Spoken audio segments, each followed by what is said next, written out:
We exiled your kind to die. You have no future here. You were wrong about us. Welcome to our music empire. Ambassador Kale Varin of the Human Sovereign Territories had traveled to the arid desert world of Thessalar specifically because the Galactic Concordat had asked him to come, and he had agreed specifically because he had things to say that were better delivered in person. The two arid diplomatic enforcers who had met his shuttle on the landing field, Commander Lion and her sister officer, Vane, both in the full silver and gold armor of the Concordat's diplomatic enforcement corps, had not expected him to arrive alone. The 4 soldiers behind them had not expected his ship to be the size it was. And none of them had expected his expression to be the one it was, which was the expression of someone who had already decided how this conversation was going to go and was content to let the other party discover that in their own time.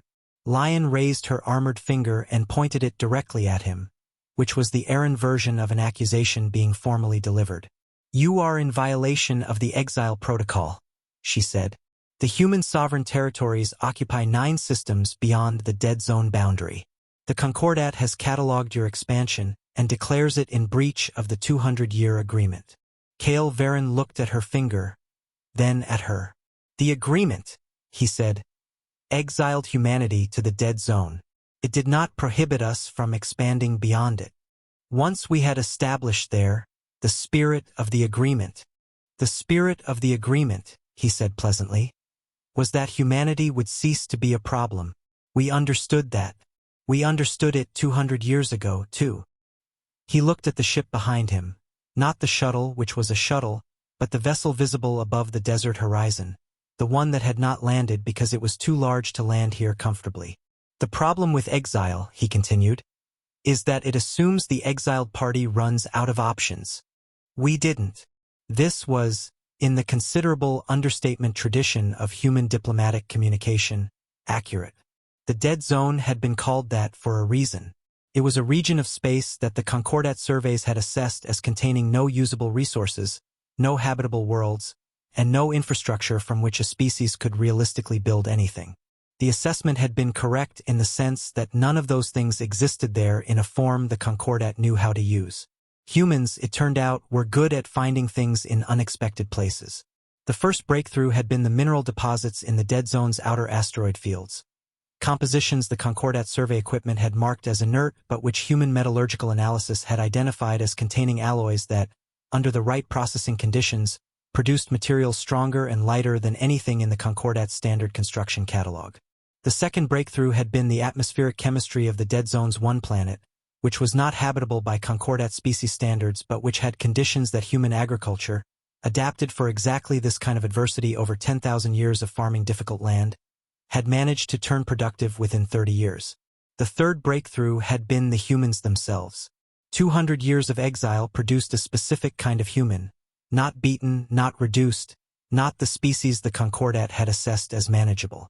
200 years of exile produced the kind of species that had nothing to lose, everything to build, and the particular combination of stubbornness and creativity that had always been humanity's defining feature and which adversity had, rather than diminishing, concentrated. By the end of the 1st century, the human sovereign territories had 12 functional stations.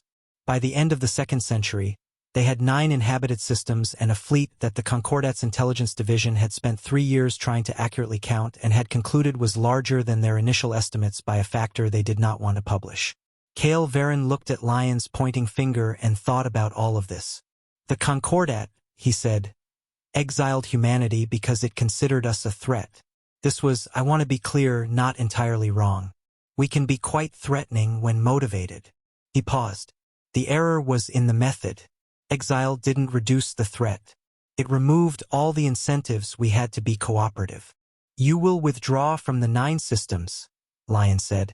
Her finger had not moved. Her expression had not changed. The Concordat will not accept.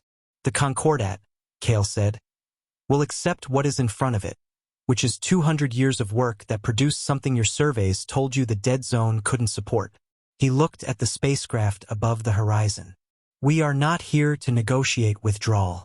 We are here because the Concordat requested this meeting, and we attended it because we are willing to discuss the terms of reintegration into the galactic community. He paused. On our terms, not the exile protocols. Lion's finger lowered slightly, the specific millimeters of someone receiving information that was changing their calculation without admitting the change. "You're proposing reintegration," she said. "I'm proposing a conversation about reintegration," he said. "There's a difference. One implies we're asking. The other implies we're deciding whether to offer." He looked at her steadily. "We're not asking." Vane, the sister officer who had maintained precise silence since the introduction, said something to Lion in Aaron that Kale's translator rendered as approximately. The fleet count was accurate.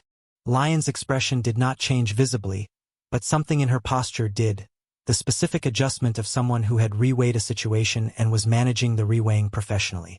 "What are your terms?" she said.